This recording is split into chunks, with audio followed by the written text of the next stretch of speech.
Before we bring in tonight's business owners, I want to introduce my consultant this evening. Welcome back, Michele Romanow. She is co-founded ClearBanc, involved in helping fund thousands of e-commerce businesses. Michele, welcome back. Good to have you with us. Thank you. Since the last time we were together, the businesses you've worked with, how are they doing? Are they doing better, the same, treading water, getting worse? What? Yeah, well, we're in the e-commerce space. And so we have seen e-commerce penetration go from 15% to 27% of retail sales in America. So in that segment, which can include a ton of brick and mortar, we've seen that do well. That being said, American unemployment numbers, we've seen now 39 million Americans file for unemployment, which is 12% of the US population. And when you look at even more vulnerable groups like the group of workers that got paid less than 40 grand, it's 40% of those Americans have lost their jobs. So we're seeing early signs of recovery and, social distance openings, but we haven't quite seen those in all of the numbers yet. Unemployment has kind of been steady and didn't rise this week. Yeah, and certainly in the e-commerce area, which is your specialty, you would expect to see some green shoots maybe ahead of some of the others. Let's bring in our first business tonight. It is Duluth Pack. You probably heard of them. They've been manufacturing canvas and leather bags and packs in the United States since 1882. But earlier this year, they started making hospital gowns. Tom Sega is the president and CEO, and he joins us from where else? Duluth, Minnesota. Mr. Sega, welcome, and it's great to have you with us.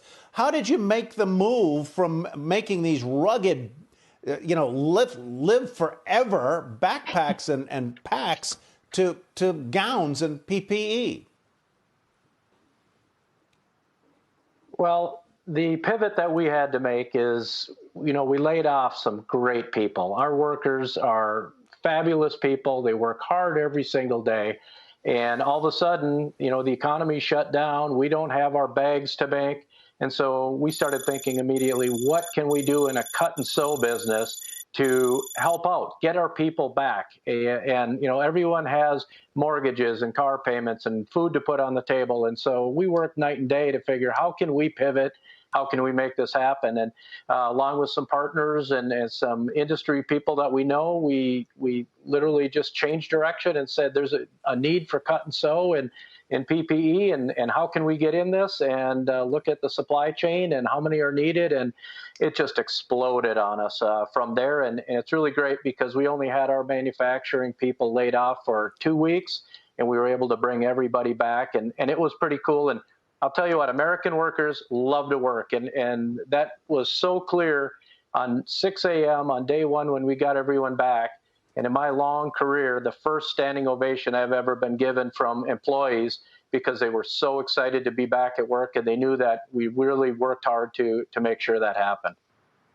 And American ingenuity to make that change from what you were doing. Michele, jump in here. I know you have some questions and some thoughts.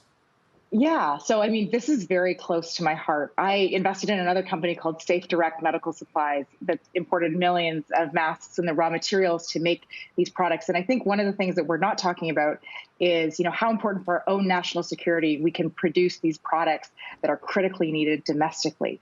So now that you're in PPE, how long do you think this is going to last? And how long do you think that's going to be a part of the business? And will it be there for a long time?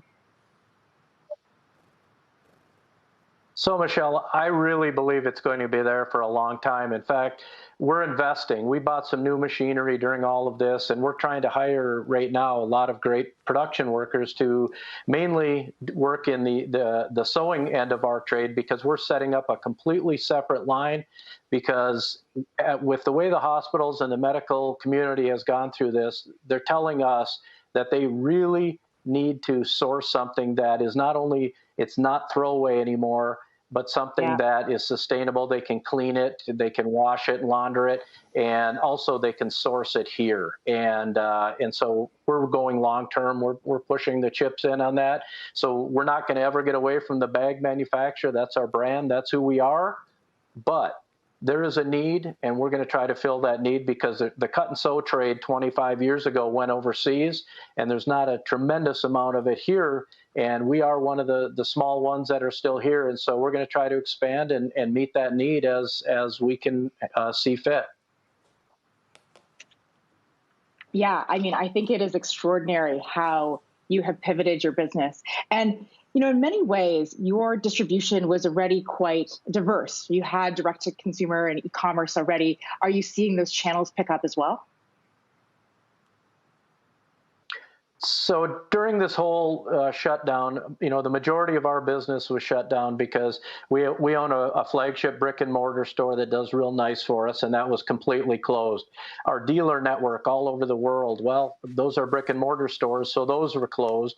And then we do a lot of private label corporate business, and because everyone was out of work, that really shut down. So what were we left with? We were left with our e-com, and that did very nice for us, but it's just a piece of the business, and we really needed to scratch and kick and do whatever we could to make sure we got everybody back to work. And as of this week, we have 100% of our employees back at work because we were able to open our retail store, and we brought everyone back, and we're following all of the state and national rules on following the protocols for safety with our employees, with our customers, and got everyone back. And I couldn't be more proud of that.